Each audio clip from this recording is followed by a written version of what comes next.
Bapak Ibu yang terkasih, Shalom. Bagaimana kabarnya hari ini? Luar biasa, karena kita punya Tuhan yang luar biasa. Iya, saudara, kita tanpa terasa sudah ada di penghujung tahun ya. Ada banyak hal, bahkan kita mungkin berpikir apakah kita bisa melewati tahun ini. Tapi hari ini kita bisa berkata Tuhan itu baik. Karena kita masih melewati, dan hari ini kita di penghujung tahun, saya berdoa supaya iman kita tetap teguh di dalam Tuhan. 2 hari yang lalu kita mendengar kabar berita dipanggil Tuhan, saudari kekasih kita, Ibu Kiki Fatmala. Ya, beliau pernah bersaksi dulu di GSJS, dan saya mengucap syukur sebelum beliau dipanggil Tuhan. Saya dan Pak Michael kami sempat datang ke rumah karena dia meminta kami untuk datang berdoa. Setiap hari dia dengerin khotbah saya di YouTube, khotbahnya Pak Michael di YouTube. Kami datang di tengah kelemahan tubuh, ya. Saya pegang tangannya saudara, dan saya berkata kepada Ibu Kiki, Ibu, ingat hidup adalah Kristus, mati adalah sebuah keuntungan. Dia genggam erat tangan saya, dia bilang, iya Ibu Debbie, amin, amin. Saudara, bahkan ketika ada saat-saat suaminya merasa sedih melihat dia sakit, suaminya sempat berkata, nggak usah doa-doa, Tuhan itu di mana? Kalau Tuhan itu ada, kenapa Tuhan nggak sembuhkan? Tapi Ibu Kiki berkata kepada suaminya, saya berpesan apapun yang terjadi dengan hidup saya atau hidupmu, satu yang engkau harus ingat, jangan pernah tinggalkan Tuhan. Jangan pernah tinggalkan Tuhan. Saudara, orang yang menaruh harapannya penuh kepada Tuhan, Alkitab berkata, sekalipun dia melewati bayang-bayang maut, dia tidak takut sebab dia tahu Tuhan beserta. Ketika kita percaya sungguh kepada Tuhan, kita percaya juga bahwa Tuhan itu menjamin hidup kita bahkan sampai pada kekekalan. Ya, dan saya percaya semua yang kita hadiri hari ini, kita nggak takut lagi dengan kematian, amin. Jangan amin-amin toh loh. Ya, harus siap-siap semuanya, amin. Bilang kanan kirimu siap-siap loh. Bagaimana mempersiapkan hidup memasuki tahun depan yang tidak menentu? Kita harus sungguh-sungguh menghormati Tuhan. Mari kita baca bersama firman Tuhan. Saya percaya firman Tuhan akan menjadi jawaban bagi setiap kita. Bagaimana kita hidup menghormati Tuhan. Mari buka bersama 1 Raja-Raja pasal 22, saudara. Hari-hari ini panas sekali ya. 1 Raja-Raja pasal 22, ayat yang pertama saya baca, saudara, ayat yang kedua dan seterusnya ya. 3 tahun lamanya orang tinggal aman dengan tidak ada perang antara Aram dan Israel. 2, baca bersama.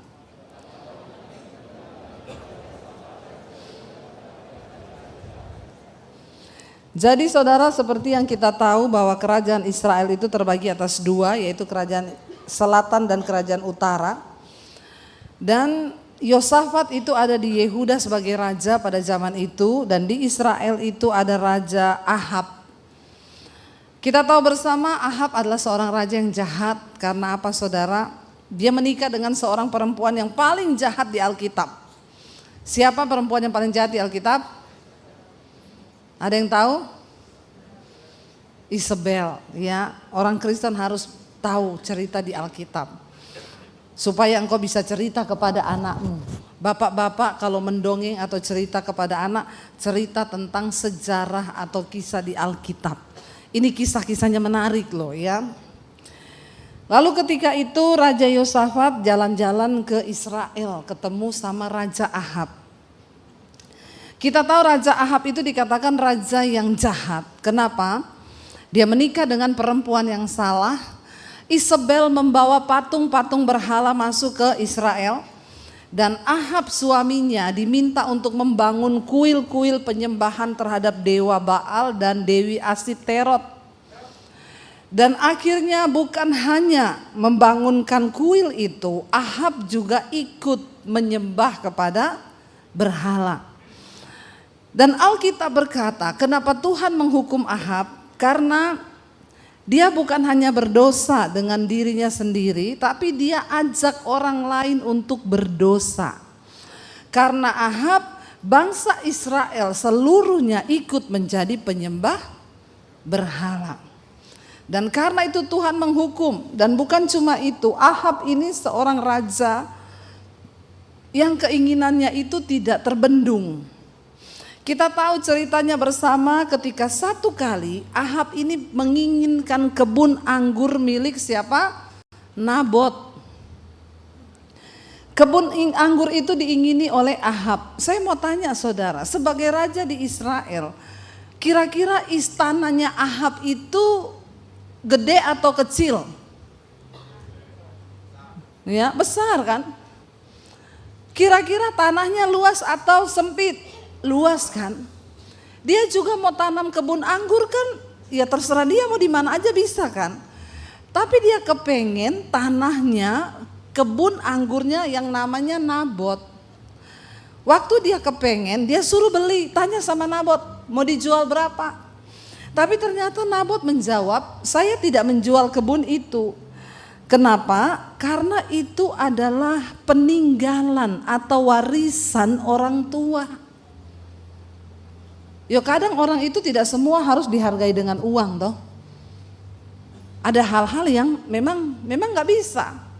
Bukan karena dia nggak butuh uang, mungkin Nabot butuh uang, tapi karena itu warisan orang tua. Mungkin dulu orang tuanya berpesan jangan dijual, jadi Nabot nggak mau jual. Lalu Ahab bersedih saudara. Dia punya keinginan tidak dituruti. Istrinya Isabel tanya, "Pak, kamu kenapa sedih?" Ahab bilang, "Aku pengen tuh kebun anggur, tapi Nabot gak mau kasih jual." Sebagai istri yang baik, ibu-ibu kita ini sebagai istri ya. Kita kalau sebagai istri, suami itu bersedih karena ada yang dia pengeni, tapi memang itu ndak bisa. Kira-kira kita nih ngomongnya apa sama suami? Sebagai istri yang baik loh. Ya kalau saya nih ya, nggak tahu saya ini baik atau tidak ya. Tapi saya akan ngomong ke suami, sudahlah. Buat apa lagi kepengen punyanya orang? Tanahmu kan sudah besar toh. Itu kan istri yang baik kan. Ngapain sih Pak mikirkan yang seperti itu? Cukupkanlah dirimu dengan apa yang ada padamu. Itu istri yang bijaksana. Tapi Isabel jahat. Dia bilang sama Ahab begini, "Hello, kamu bersedih karena kamu gak bisa dapat tanah Nabot. Ingat ya, kamu tuh raja loh. Dan karena kamu raja, kamu bisa mendapatkan apa saja yang kamu mau. Gak usah bersedih begitu, nanti aku yang urus." Isabel ambil stempel tanda tangan Ahab sebagai raja. Dia bikin surat. Dia tulis di sana, bikin berita acara, Nabot sudah menghujat Tuhan dan menghujat Raja Israel. Bikin fitnahan bahwa Nabot itu harus dihukum mati. Karena zaman itu orang tidak boleh menghujat Tuhan. Akhirnya dia suruh panggil saksi dusta 2 orang, bayar saksi dusta. Untuk bersaksi di depan pengadilan. Supaya Nabot dihukum mati oleh keterangan 2 saksi. Digelarlah pengadilan, ditok surat itu dengan tanda tangan Raja Ahab. Digelar pengadilan, tua-tua Israel semua berunding. Lalu 2 orang saksi dusta maju dan berkata, "Iya betul, Nabot menghujat Allah. Kami saksinya." Keterangan 2 saksi cukup menjadi berita acara itu sah dan dijatuhi hukuman.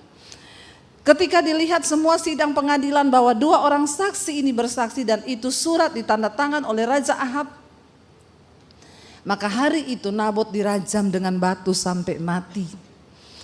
Dan mayatnya dibawa keluar. Dan Alkitab berkata, darah Nabot mengalir dijilat oleh anjing. Dan tanah Nabot diambil alih oleh Raja Ahab. Tuhan melihat semua kejahatan yang kita lakukan. Tidak ada satupun yang tersembunyi.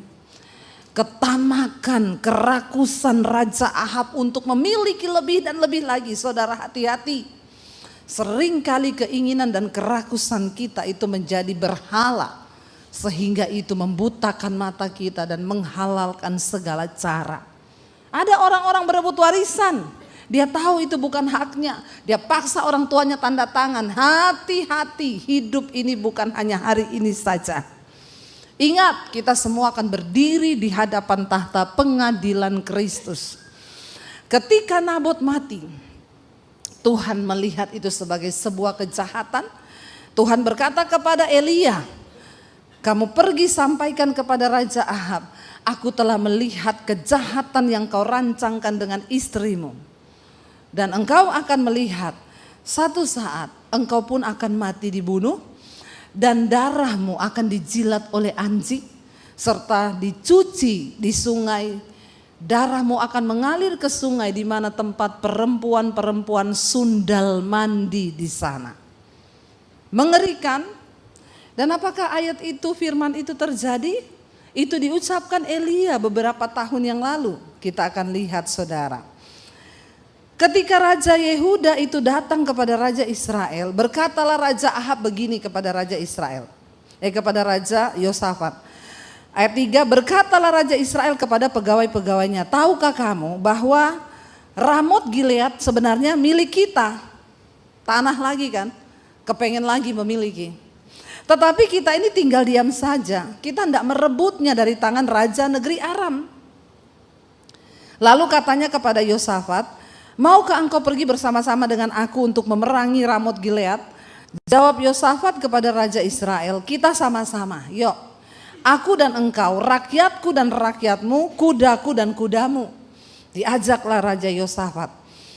Tapi Yosafat ini Raja Yehuda, dia dikenal sebagai raja yang takut akan Tuhan. Makanya ayat 5 dia berkata begini, kita baca bersama yuk ayat yang kelima. Tetapi Yosafat berkata kepada Raja Israel, baiklah tanyakanlah dahulu firman Tuhan. Orang yang takut akan Tuhan itu akan selalu bertanya kepada Tuhan. Saudara, apa kunci kemenangan penyertaan Tuhan di tahun depan? Hanya orang-orang yang sungguh-sungguh mengandalkan Tuhan akan melihat penyertaan Tuhan. Jadi tandanya apa? Apapun yang kita mau kerjakan di dunia ini, tanyakan dulu firman Tuhan. Amin. Saudara mau beli rumah, saudara mau beli mobil, saudara mau buka usaha, saudara mau begini, tanyakan dulu kepada Tuhan. Ketika engkau diberkati dengan keuangan, jangan berpikir uang itu hakmu. Saya dan suami kami belajar untuk selalu bertanya. Kemarin lihat pameran mobil di Jakarta. Jauh sebelum pameran tuh suami saya bilang, "Say, nanti kita beli mobil ini ya." Iya, tapi saya bilang berdoa Tuhan izinkan apa enggak.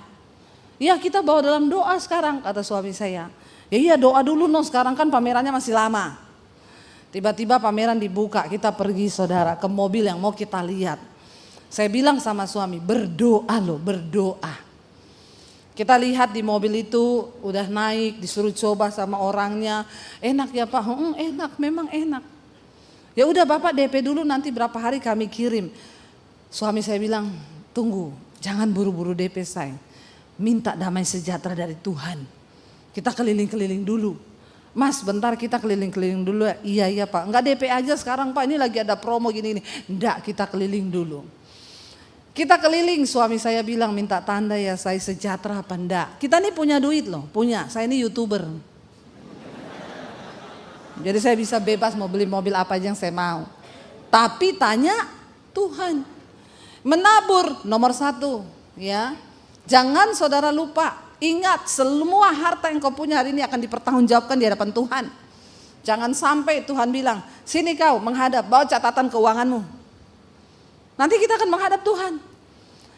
Bulan ini kamu beli apa? Setiap bulan. Wah, setiap bulan beli tas 100 juta, 200, 300, 400, 500. Tas, mobil, tas, sepatu gini-gini nih.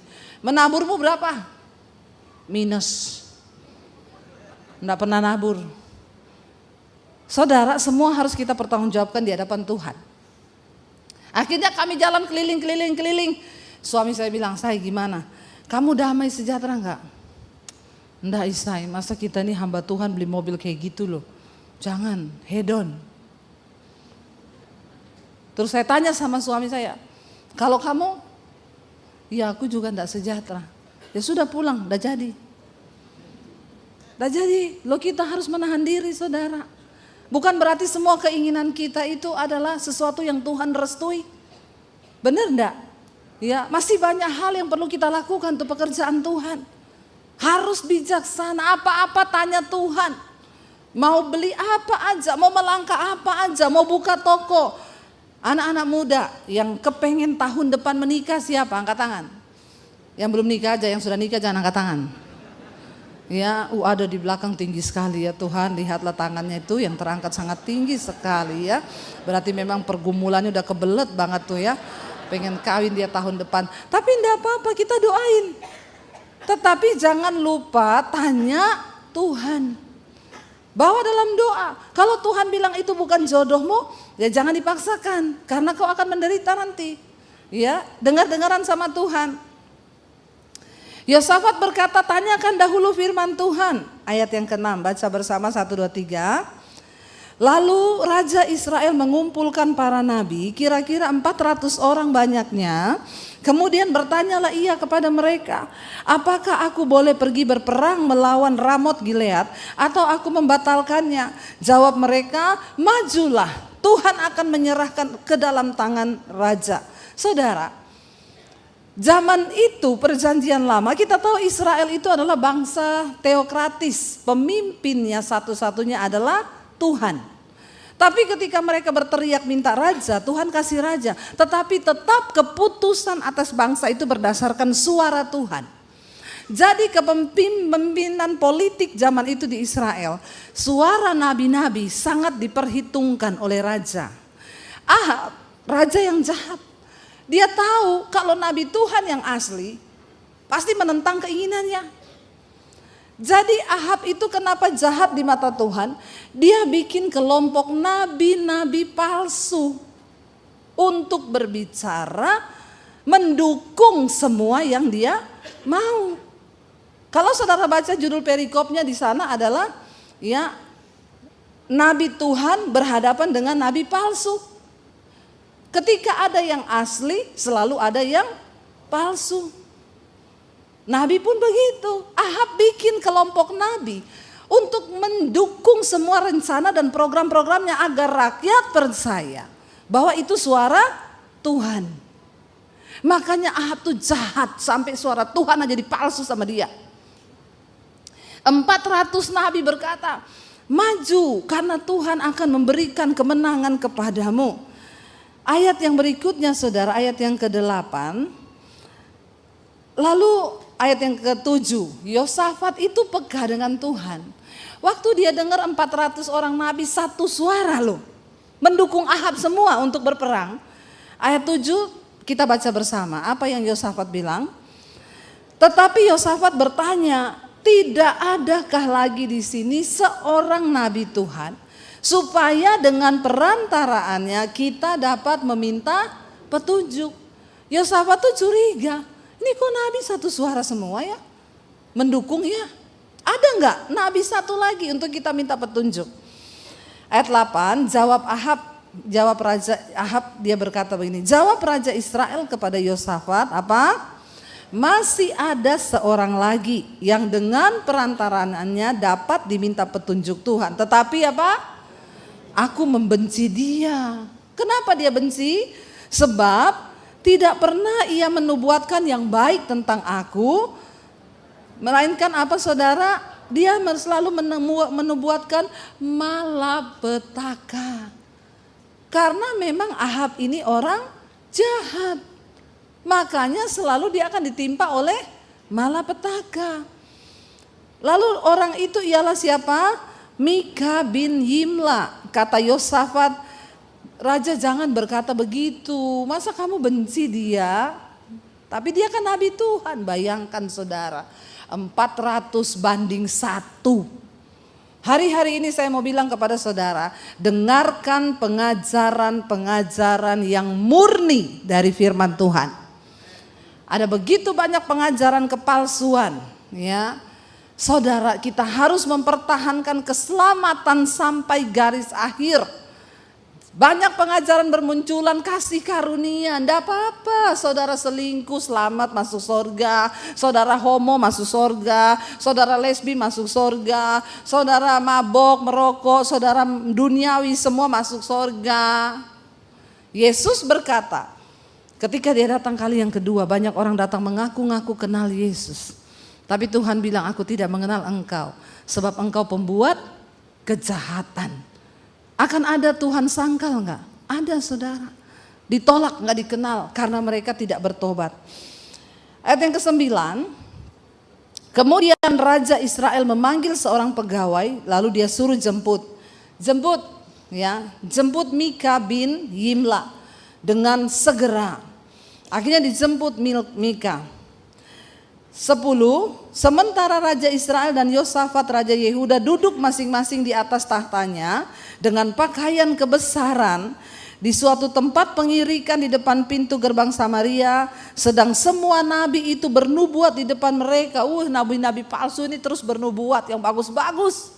Engkau diberkati Tuhan, engkau disertai Tuhan, engkau pasti begini, engkau pasti begitu.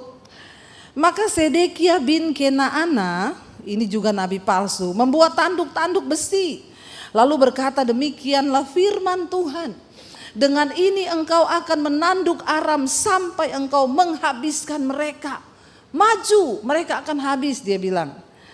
Juga semua nabi itu bernubuat demikian, katanya, majulah ke Ramot Gilead dan engkau akan beruntung. Tuhan akan menyerahkannya ke dalam tangan raja. Semua sama nubuatannya.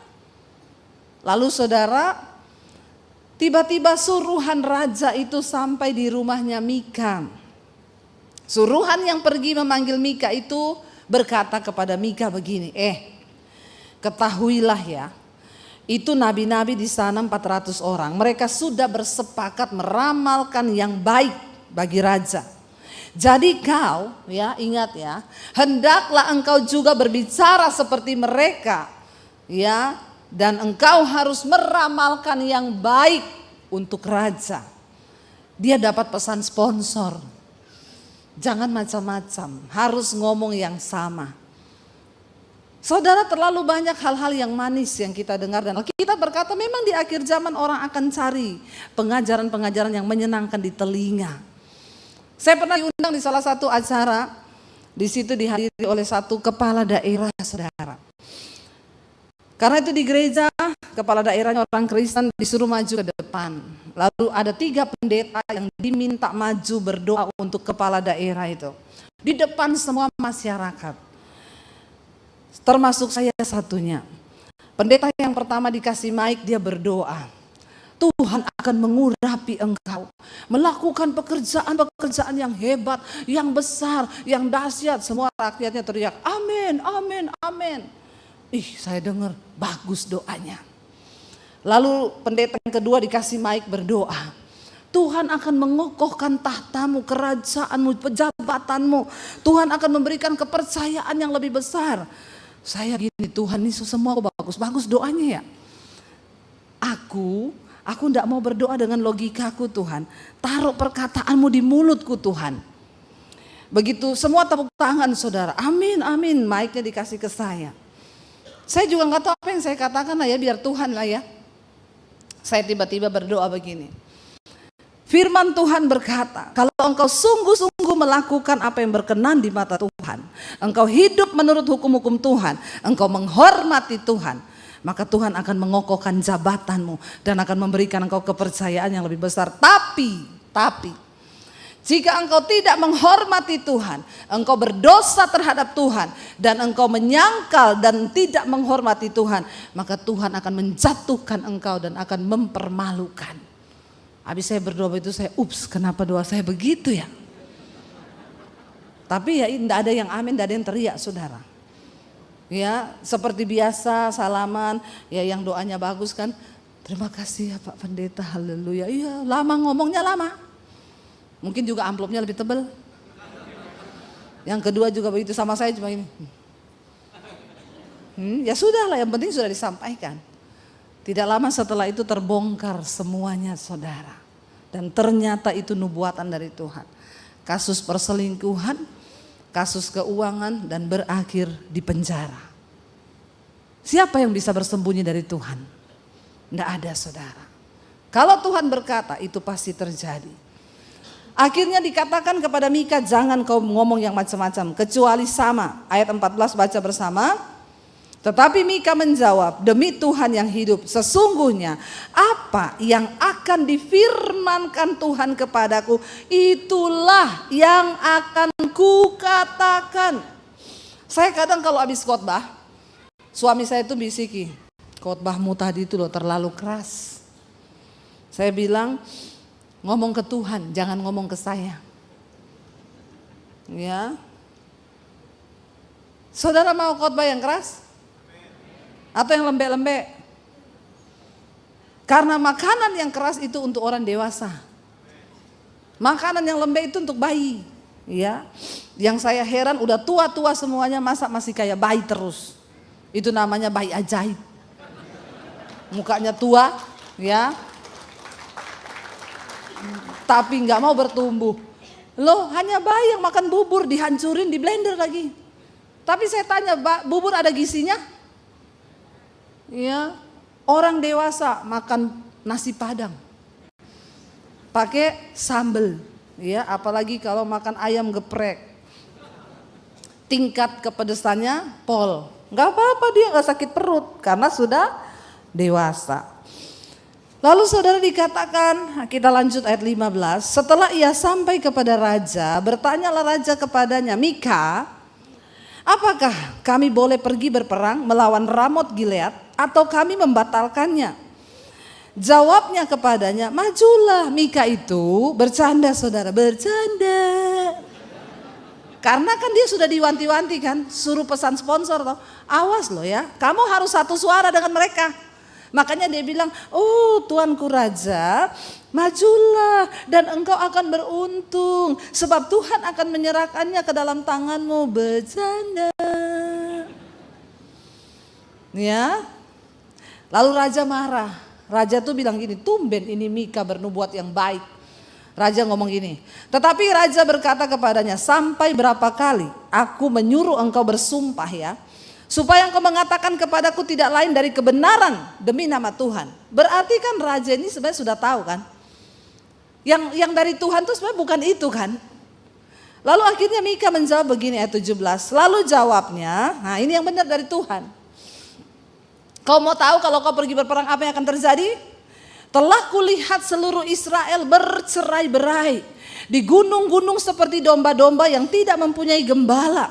Sebab itu Tuhan berfirman kepada mereka, mereka ini tidak punya Tuhan. Baiklah masing-masing pulang ke rumahnya dengan selamat. Kemudian Raja Israel, Raja Ahab berkata begini kepada Yosafat. Iya toh, lihat nih, iya toh. Betul kan? Telah kukatakan kan kepadamu. Tidak pernah dia ini menubuatkan yang baik tentang aku. Melainkan hanya malapetaka.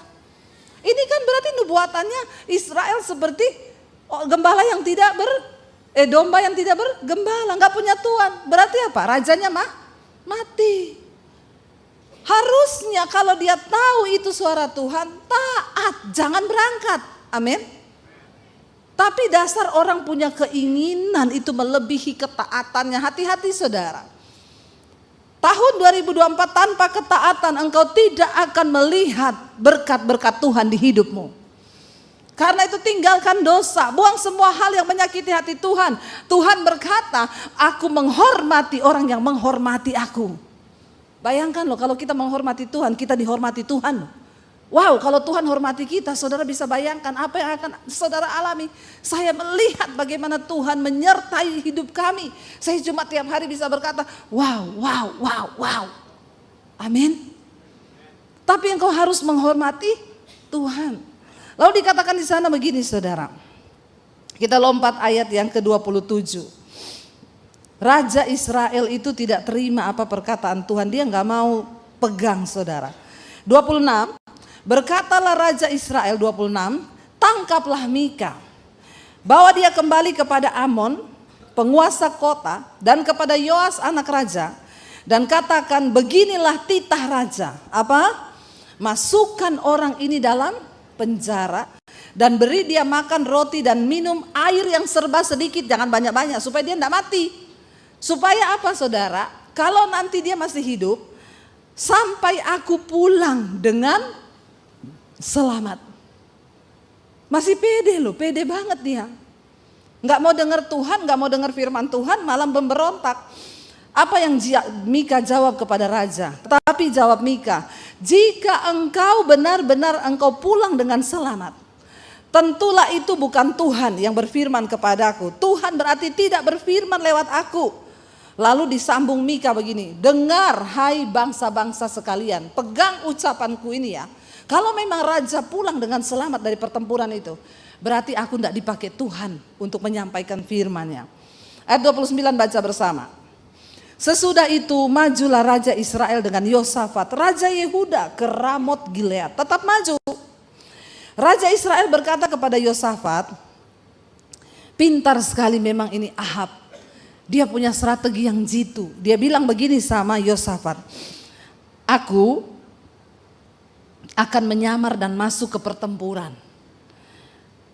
Tetapi engkau pakailah baju kebesaranmu.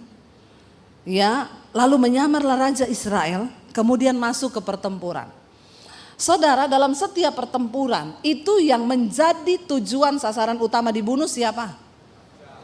Raja. Mereka akan cari yang pakai baju raja. Ahab ini licik. Nabot aja dia bisa bunuh begitu. Incarannya dia, tapi dia bilang sama Yosafat, kamu tetap pakai baju raja. Supaya siapa yang dibunuh? Dia menyamar. Strateginya cukup keren sih saudara. Tapi dengar baik-baik, sekeren apapun strategi yang kau buat atas hidupmu, tanpa penyertaan Tuhan semua akan gagal. Hanya Tuhan yang sanggup membuat semua yang kita rancangkan itu berhasil. Jangan bikin strategi sendiri, kita nggak cukup pintar dengan hidup ini. Akan ada begitu banyak kelicikan di luar sana. Tapi ketika engkau mengandalkan Tuhan, dan Yosafat seorang yang takut akan Tuhan, Tuhan pasti melindungi dia. Lalu dikatakan di sana, adapun Raja Negeri Aram, ayat 31, telah memberi perintah kepada para panglima pasukan keretanya. Raja Aram punya strategi juga, dia punya panglima itu 32 orang banyaknya, itu prajurit-prajurit yang ampuh, mereka ini orang-orang top dalam peperangan. Raja Aram bilang begini, jangan kamu berperang melawan sembarang orang, melainkan kamu hanya melawan Raja Israel saja. Raja Aram bilang jangan buang energi, buang waktumu untuk berperang dengan prajuritnya. Sasaranmu ketika masuk di medan pertempuran, cari yang pakai baju raja. Segera sesudah para panglima pasukan kereta melihat Yosafat. Nah kan Yosafat yang disuruh maju sama Ahab kan, pakai baju perang ya. Dia kan menyamar. Lalu mereka berkata itu pasti Raja Israel, Raja Ahab. Lalu majulah mereka untuk menyerang. Tetapi Yosafat berteriak, maaf aku bukan Raja Israel. Aku ini Yosafat, Raja Yehuda. Lalu Tuhan luputkan dia 33. Segera sesudah para panglima pasukan kereta itu melihat bahwa dia bukan Raja Ahab, bukan Raja Israel. Maka mundurlah mereka daripadanya. Oh ternyata bukan Ahab. Untung Raja Yehuda itu berteriak. Kalau enggak dia udah dipanah mati. Ayat 34. Saudara, pasukan yang diperintahkan untuk menembak itu dikatakan 34, tetapi seorang menarik panahnya dan menembak dengan apa? Sembarang. Dia enggak membidik satu orang, dia cuma tembak panah sembarangan aja. Dan mengenai siapa? Raja Israel di antara sambungan baju sirahnya. Kemudian ia berkata kepada pengemudi keretanya, jadi Raja Israel ini dia juga naik kereta tapi di tengah-tengah prajurit biasa. Dan ketika busur panah itu dipanahkan sembarangan, tidak ada bidikan karena dia tidak tahu mana Raja Ahab. Tapi perhatikan saudara, murka Tuhan tidak pernah salah sasaran. Waktu bidikan anak panah itu dibidik sembarang, itu anak panah mencari di mana Ahab berada dan mengenai tepat kepada Raja Ahab. Siapa yang tahu mana Ahab? Dia sudah menyamar menjadi prajurit biasa. Saudara, Tuhan mengenal siapa milik kepunyaannya dan dia juga mengenal siapa orang yang bertentangan hidupnya dengan Tuhan. Jangan kita menolak Tuhan. Orang yang menolak Tuhan artinya apa? Orang yang menolak firman Tuhan. Ketika Tuhan berfirman, lakukan. Sebab segala rutinitas kekristenan kita tanpa disertai ketaatan semuanya adalah bohong dan sia-sia. Saya berdiri di mimbar ini bukan berarti auto saya masuk surga. Otomatis saya masuk surga karena saya khotbah. Semua pelayan Tuhan di sini, dengar baik-baik pemusik, worship leader, singer, engkau berdiri di sini itu bukan auto engkau masuk surga. Semua kegiatan kita tidak menjamin akan keselamatan. Apa yang menjamin? Ketaatan untuk melakukan firman Tuhan. Tepuk tangan buat Tuhan. Saya mau sampaikan suara Tuhan hari ini saudara. Tahun depan tidak bisa diprediksi apa yang akan terjadi. Ini orang sudah ketakutan, Bu, nyamuk awal bulan Desember nyamuk dilepas Ibu. Apa pandangan Ibu tentang nyamuk ini? Saya bilang, kenapa? Kok heboh banget? Ya ini kita bisa mati. Ingat, hidup matimu di tangan Tuhan, bukan di tangan nyamuk. Amin. Kalau belum waktunya mati, biar kau digigit 1000 kali sama itu nyamuk, kau udah mati. Tapi kalau sudah waktunya kau mati, nggak usah tunggu digigit nyamuk, lagi nonton TV juga bisa. Kok nggak ngerti-ngerti ya? Ya, belum selesai nyamuk, kutu busuk masuk. Sudah sampai di Singapura, di hotel, di sofa, kutu busuk. Katanya, Bu, ini kutu busuknya udah terbang ke Indonesia. Saya bilang, dia belum bikin visa, nggak bisa masuk. Nggak usah ketakutan dengan berita-berita yang kita dengar akan terjadi ini dan itu. Teguhkan imanmu kepada Tuhan. Lakukan kewajiban kita, hidup menyenangkan Tuhan, taat kepada firman. Itu aja, selanjutnya hidup ini Tuhan yang atur. Rezeki, semuanya itu sudah diatur Tuhan. Bagian kita taat. Akhirnya apa yang terjadi saudara? Busur itu tepat mengenai Raja Ahab. Lalu kereta disuruh putar berbalik sebab dia terluka. Tetapi pertempuran itu bertambah seru pada hari itu. Dan raja tetap ditopang berdiri di dalam kereta berhadapan dengan orang Arab itu. Sampai apa? Ia mati pada waktu petang. Darahnya mengalir dari lukanya ke dalam palung kereta. Kira-kira pada waktu matahari terbenam, terdengarlah teriakan di sepanjang barisan tentara itu, masing-masing ke kotanya, masing-masing ke negerinya. Teriakannya apa? 37, Raja sudah mati. Maka pulanglah mereka ke Samaria, lalu mereka mengubur raja di Samaria. 38, ketika kereta itu dicuci di tepi telaga Samaria, maka darah raja dijilat. Nubuatan Elia tergenapi saudara. Beberapa waktu kemudian dosa itu akan mengejar. Jangan bilang begini, itu Ibu Debbie pendeta perjanjian lama. Ada yang bilang begitu saudara. Itu perjanjian, itu Bu Debbie itu pendeta hukum Taurat. Khotbahnya nakut-nakuti jemaat. Kita ini sekarang sudah hidup di zaman kasih karunia. Tidak ada lagi penghukuman. Orang mau selingkuh, orang mau pelakor, mau jadi ani-ani. Ya, semuanya kasih karunia. Siapa ngomong saudara? Ya. Ada teman saya diajarin sama orang. Terus teman saya bilang, "Loh enggak loh, kalau menurut pendapat saya itu kalau kita itu berbuat dosa, kita sengaja gini, kita nanti enggak masuk surga." Siapa yang ngomong? Lalu teman saya bilang, "Saya ngikuti pengajarannya Bu Debbie Basir." "Oh, itu kan pendeta Taurat." Itu pendeta perjanjian lama. Saudara, kalau perjanjian lama ini tidak diperlukan, ini sudah dibuang, nggak ada lagi di Alkitab. Kita belajar tentang sifat Allah itu di mana? Di perjanjian lama. Dan Tuhan itu tidak berubah. Dahulu, sekarang, bahkan sampai selamanya. Tuhan memiliki dua sisi. Dia penuh kasih, tapi dia juga akan datang menghukum. Natal adalah peristiwa kedatangan Yesus Sang Juru Selamat, menawarkan kasih karunia kepada orang yang mau percaya kepada dia. Karena itu barang siapa yang percaya pada dia, diselamatkan bukan karena perbuatan baik kita, tapi karena kasih karunia Allah. Saya waktu diselamatkan Tuhan lagi keadaan berlumuran dosa, mau bunuh diri karena kebanyakan dosa. Tuhan datangi, dia angkat saya. Tapi Tuhan akan datang kali yang kedua, bukan lagi membawa kasih karunia. Dia akan datang sebagai hakim yang akan mengadili setiap orang. Dan Alkitab berkata, kita rumah Allah sendiri yang harus pertama-tama dihakimi. Saudara, mari kita buka mata.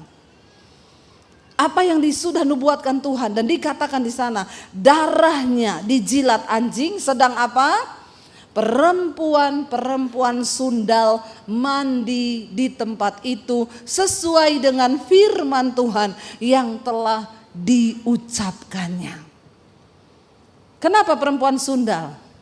Isabel membawa persundalan masuk, persinahan terjadi, kenajisan terjadi. Dan akhirnya itu terjadi. Saudara, coba kalau Ahab mau mendengar apa yang disampaikan Mika. Dan dia mengurungkan niatnya untuk pergi berperang. Dengan ambisi untuk memperoleh tanah Ramot Gilead itu. Seandainya dia bilang, iya kita dengar Mika ya, enggak usah pergi dulu lah. Tapi ketidaktaatan memang selalu berujung kepada maut. Jangan selalu memaksakan keinginan dagingmu, saudara. Pakai rem firman Tuhan supaya engkau enggak kebablasan dan mati binasa. Mungkin sekarang kita enggak mati, tapi rohani kita mati. Masih ada kesempatan untuk bertobat. Darah Yesus tercurah. Tuhan tidak pernah menolak orang-orang yang mau datang kepada Dia. Asal kita mau bertobat, Dia selalu mau menerima kita apa adanya. Saya undang para imam musik maju ke depan. Kita nyanyikan lagu tadi yang mau firman. Saudara, kita percaya selama kita hidup berkenan, menyenangkan Tuhan, maka Tuhan janjinya itu terjadi dalam hidup kita. Tapi kalau kita tidak menghormati Tuhan sama seperti Ahab, maka penghukuman, kebinasaan, kematian, malapetaka itu akan menanti hidup kita. Jangan saudara tertipu, wah masuk surga ini karena sudah berbahasa roh. Penting kita berbahasa roh. Kenapa? Orang yang berdoa dalam bahasa roh itu iblis tidak tahu. Karena bahasa roh adalah bahasa kita dengan Tuhan.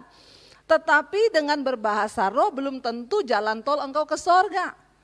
Makanya Rasul Paulus berkata, ya sehebat apapun engkau bisa berkata-kata, walaupun engkau mengerti bahasa malaikat sekalipun, kalau tidak ada kasih di dalam hidupmu, maka semua itu percuma. Kayak gong yang berbunyi nyaring tetapi isinya kosong. Ya, jadi jangan hanya tertipu dengan hal-hal yang begitu. Sehingga banyak orang menjadi Kristen itu semua pencitraan, semua kebohongan. Di mana kita pertama kali mempraktekkan firman Tuhan? Di dalam keluarga, di dalam rumah, suami, istri, anak-anak. Ya, itu pertama kali. Makanya hari ini tema firman Tuhan, sikap hormat dan kasih dalam keluarga. Tema yang saya dapat dari gereja terambil dari 1 Petrus pasal yang kedua, ayat yang ke-17. 1 Petrus pasal yang kedua, ayat yang ke-17. Firman Tuhan berkata begini saudara, 1 Petrus 2 ayat 17. Hormatilah semua orang, kasihilah saudara-saudaramu, takutlah akan Allah, hormatilah raja. Ayat ini dengan jelas berkata, hormatilah semua orang, kasihilah saudara-saudaramu, takutlah akan Tuhan, ya, dan hormatilah raja. Ya, sebagai orang Kristen kita itu diatur dalam Alkitab bagaimana kita hidup. Ya, ayat ini berkata kita belajar menghormati semua orang, ya. Menghormati semua orang, lalu kasihilah saudara-saudaramu. Kita belajar untuk saling mendahulukan. Kita belajar untuk saling menghargai, di mana pertama kali di dalam keluarga. Kenapa? Karena kalau kita mulainya dalam keluarga, maka di luar pun kita akan seperti itu. Tapi kalau kita mulai dari luar, belum tentu di dalam keluarga kita seperti itu. Kalau kita mulai dari dalam keluarga, itu artinya memang gaya hidup kita yang kita bangun berdasarkan firman. Gaya hidup kita memang sudah seperti itu. Saya di rumah begitu, di luar pun begitu. Jangan di luar begitu, di rumah gak begitu. Ayat ini berkata, hormatilah semua orang. Ya, anak-anak disuruh menghormati orang tua, ya. Anak-anak harus dan wajib menghormati orang tuanya. Tapi orang tua saya galak, orang tua saya begini, Alkitab enggak bilang hormatilah kalau dia baik. Kalau dia kurang ajar enggak usah kau hormati, enggak ada di Alkitab begitu. Pokoknya hormati. Ada yang datang sama saya, Bu, saya sama papa saya itu berkonflik terus. Papa saya itu soalnya orangnya aneh, cerewet, sukanya ngatur. Saya bilang, ya kalau bapak waras, kan ada satu peribahasa bilang yang waras ngalah. Ya, dengar aja, ndak usah diajak ribut. Tapi Bu, bawaannya tuh saya tuh pengen ribut sama dia. Ya didengar aja, orang tua tuh kadang maunya cuma didengar. Ya kadang kita nggak perlu ikuti apa yang dia sampaikan walaupun itu karena memang salah. Tapi ya dengar aja, ndak usah ribut. Kan bisa Bapak nggak usah ribut, nggak bisa Bu, ribut tiap hari.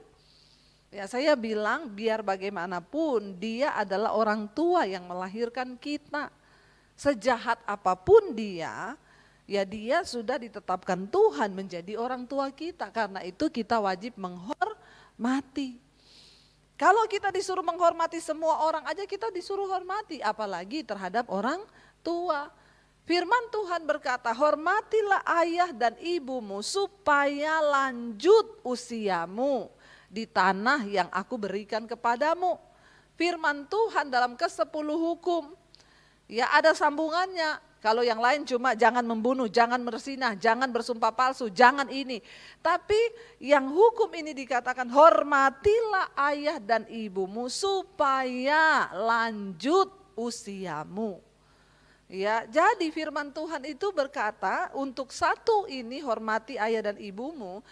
Ada sebab akibatnya. Kalau engkau menghormati orang tuamu, maka umurmu akan lanjut. Ya, pengen umur panjang?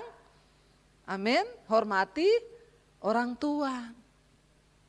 Menghormati orang tua, jangan ada kata-kata ya makian kepada orang tua. Ya, jangan bersikap yang kurang ajar terhadap orang tua. Kalau Alkitab sudah berkata begitu, itu pasti benar.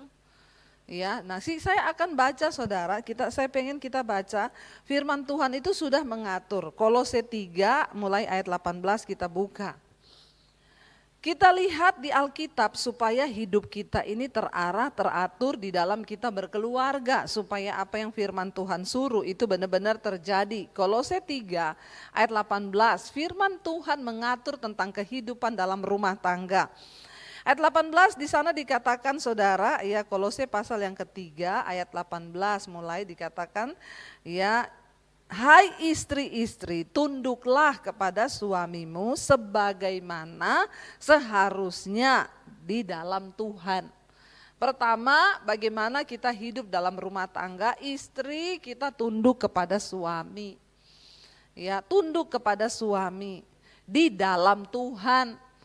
Ya, kalau kita disuruh melakukan yang di luar firman Tuhan, tentunya ya jangan mau, karena itu sudah di luar. Contoh, ada yang konseling sama saya, Bu, saya ini mau dijual suami saya disuruh tunduk, saya mau dijual sama orang untuk bisa dapat uang. Ya jangan mau kalau begitu, itu sudah kejahatan.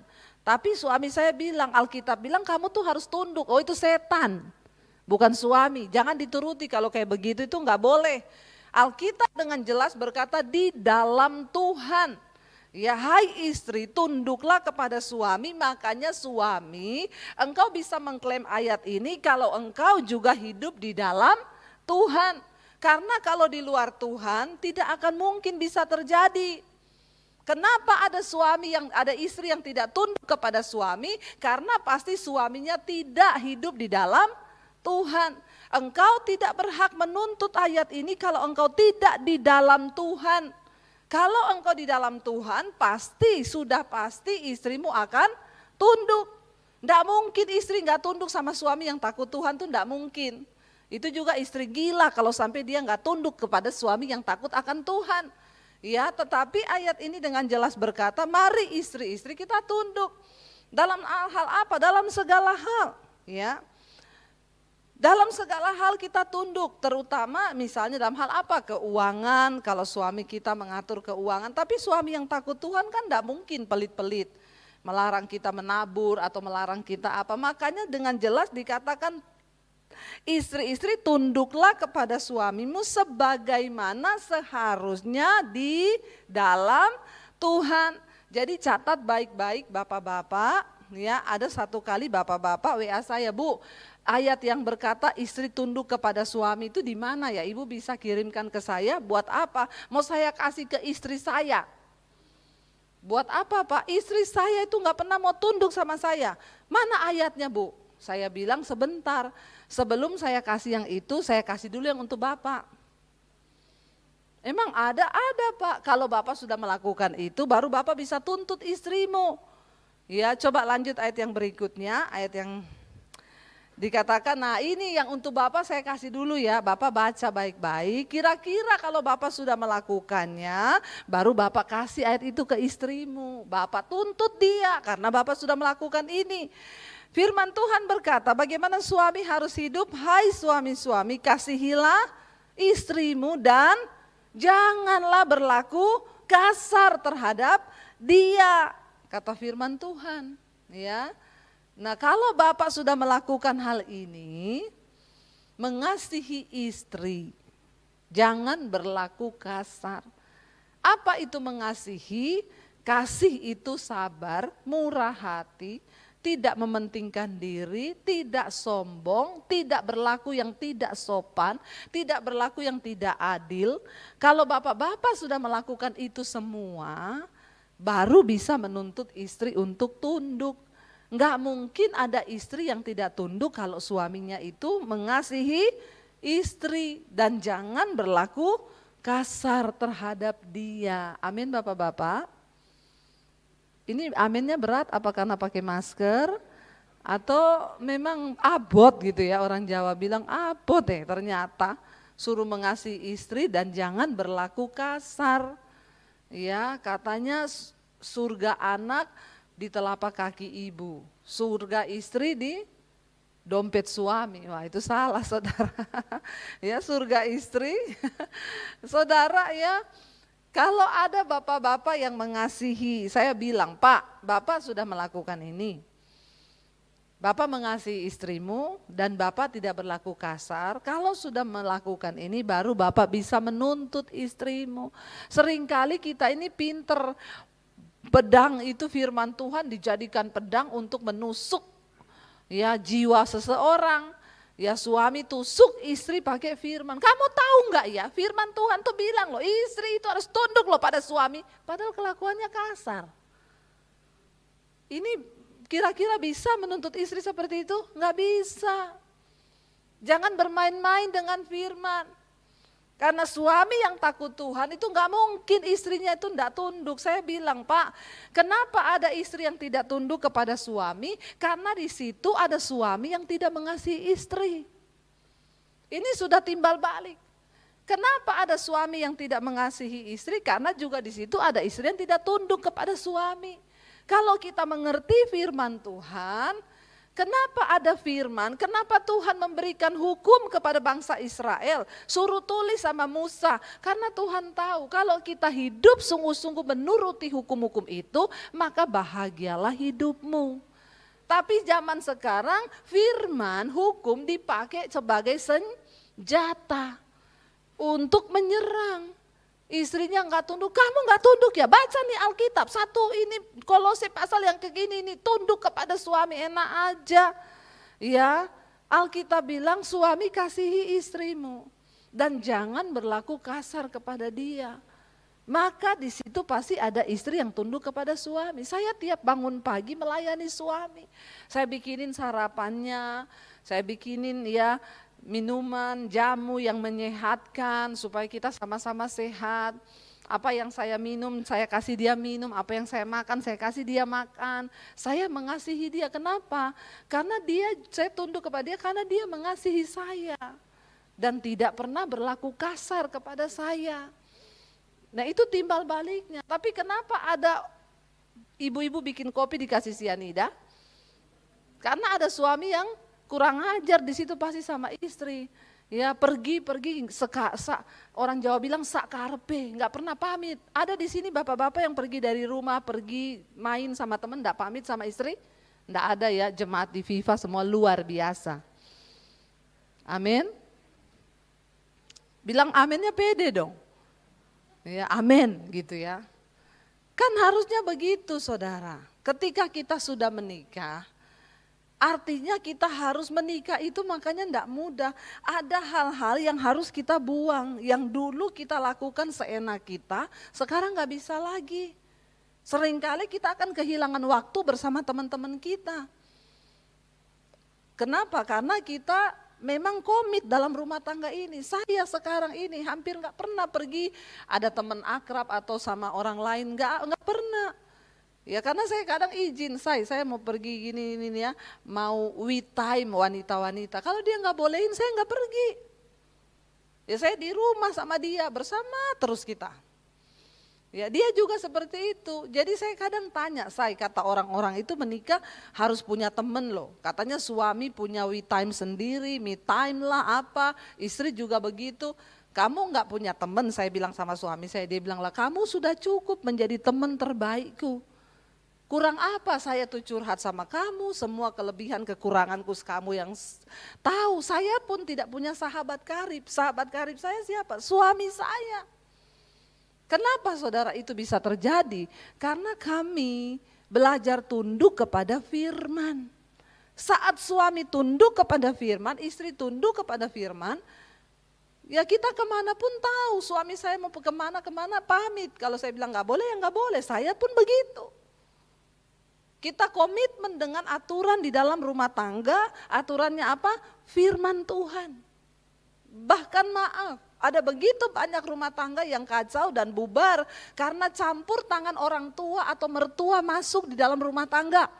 Saya dan suami saya komitmen tidak ada aturan mertua atau orang tua yang bisa masuk ke dalam keluarga kami. Karena ini keluarga kami, nahkoda kami sendiri, ini kapal-kapal kami. Kami harus menyelamatkan kapal ini di tengah badai. Pernikahan itu kan seperti sebuah kapal. Nahkodanya siapa? Suami dan istri. Kapal itu mau karam, mau tenggelam, itu urusan suami istri. Ya kemarin ada ibu-ibu konseling, Bu suami saya selingkuh. Dan sepertinya mertua saya menyetujui dia selingkuh sama perempuan itu. Karena katanya lebih baik dari istrimu. Dia gak tahu aja pelakor, ya pelakor pinter, masih manis yang didekati mertua. Dikasih duit mertuanya, dikasih ini mertuanya seneng.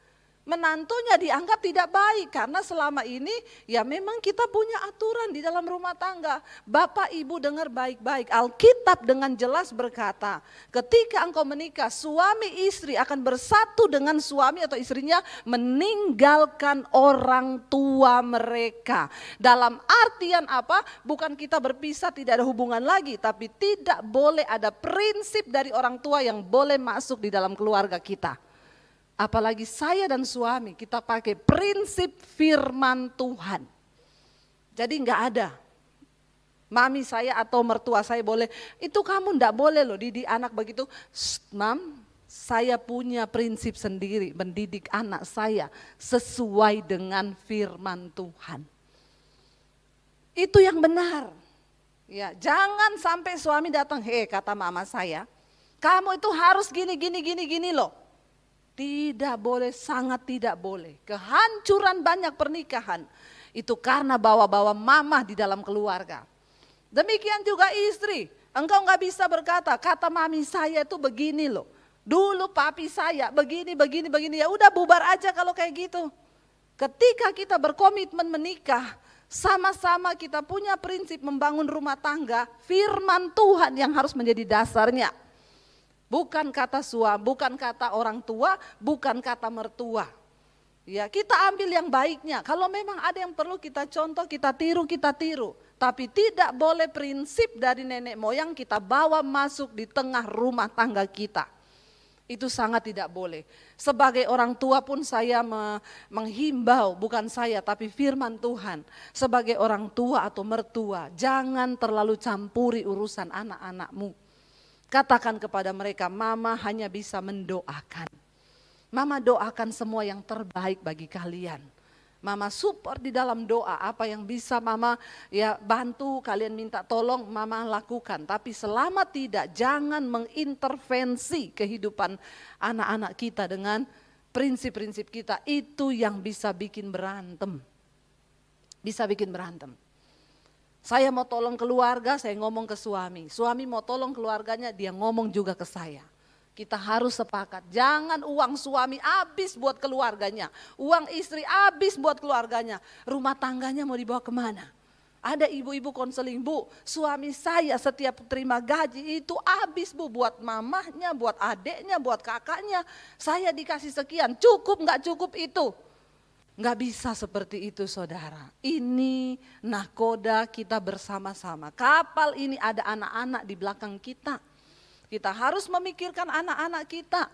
Kita bisa menolong tetapi sebisanya, semampunya. Jangan sampai karena menolong orang, keuangan rumah tangga kita sendiri terganggu. Tuhan juga tidak mau seperti itu. Akhirnya kita tidak menjadi berkat. Ya, anak-anak kita tidak berkecukupan tapi kita sibuk untuk menolong orang. Itu enggak baik seperti itu saudara. Lalu ayat yang berikutnya firman Tuhan berkata, ayat yang Hai anak-anak ya, ada diatur semua di Alkitab, taatilah orang tuamu dalam segala hal, karena itulah yang indah di dalam Tuhan. Ya, ingat makanya perlu orang tua itu memiliki prinsip firman, supaya anak kita ya bisa meniru, meneladani, bahkan menghidupi prinsip-prinsip yang kita hidupi. Jadi kita enggak terlalu sukar untuk mengarahkan mereka. Kalau orang tuanya hidup di dalam firman Tuhan, anak-anak itu juga pasti damai sejahtera. Ya, pasti mereka damai dan mereka tidak mencari perhatian di luar, sehingga banyak sekarang anak-anak SMA sudah pacaran, melakukan pacaran yang tidak kudus.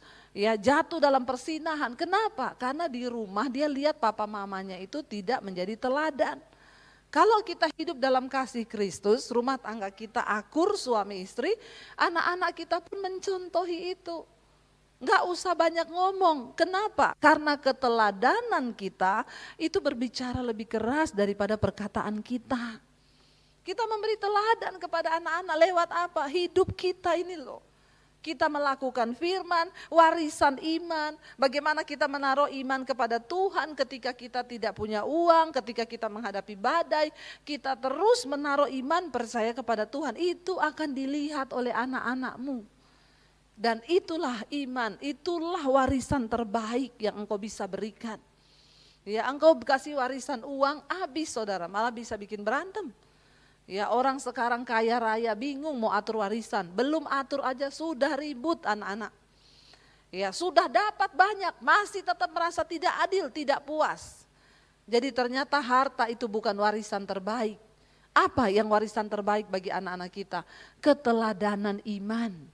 Waktu kita hidup di dalam firman, waktu kita hidup dalam kebenaran, itu yang akan menjadi teladan bagi mereka untuk melihat kehidupan orang tua. Oh, ternyata tuh seperti ini.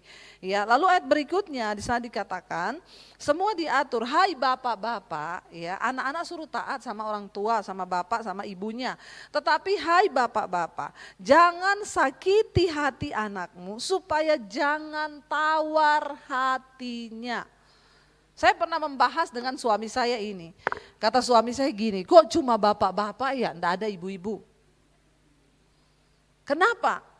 Tidak ada hai ibu-ibu, jangan sakiti hati anakmu. Kenapa enggak ada? Saya bilang kepada suami gini, mungkin begini ya say, ibu-ibu itu segalak-galaknya ibu, dia itu yang mengandung anak. Dia sudah punya ikatan emosi dengan anak sejak di dalam kandungan. Dia menjadi satu tubuh dengan anaknya di dalam kandungan. Bahkan separuh dari darahnya, denyut nadinya itu juga menjadi denyut nadi anaknya ketika di dalam kandungan. Jadi mungkin ibu-ibu itu sekalipun galak, dia nggak mungkin pengen bunuh anaknya, itu nggak mungkin. Kalau ada ibu-ibu yang begitu tuh sakit jiwa, segera periksa ke dokter ahli jiwa. Kalau ibu normal, kita pukul anak pun pukul, tapi kita nggak ingin dia mati kan. Kita nggak ingin sesuatu yang buruk, tapi bapak-bapak tuh banyak. Ya mungkin karena mereka tidak mengandung, tidak merasakan bagaimana beratnya, ada bapak-bapak. Jadi saya bilang sama suami saya, dan mungkin kalau ibu marah, itu anak nggak gampang kepahitan. Walaupun kita pukul dia juga waktu kecil, boleh pukul anak nggak?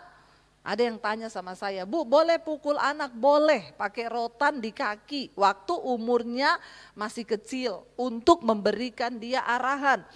Tapi ketika dia sudah menjelang 12 tahun ke atas kita sudah nggak boleh pukul. Karena yang sakit bukan kakinya tapi hatinya. Ya, dulu anak-anak saya ada rotan kasih. Kitab Amsal berkata, ajar dan didiklah anakmu dengan rotan. Ya, kalau engkau tidak mengajar anakmu dengan rotan, engkau tidak mengasihi dia. Alkitab bilang, hai orang tua, kasihi dan didiklah anakmu. Ya, kenapa? Supaya dia tidak menyusahkan engkau di masa tuamu. Kebanyakan anak-anak yang tidak dididik itu membuat susah orang tua di masa tua. Ada ibu-ibu yang datang konseling, Bu saya mati aja pengen saya Bu. Kenapa? Anak saya bikin saya susah. Masuk keluar penjara, berumah tangga pun ribut sama istrinya. Saya tertekan melihat anak saya. Saya pastikan, pasti waktu kecil ibu nggak pernah ngajar anak ibu. Ya, saya ajar anak-anak saya taruh rotan sebesar gini di pojok, saya bilang ini rotan kasih ya. Kalau kamu nakal, maka rotan akan bertindak.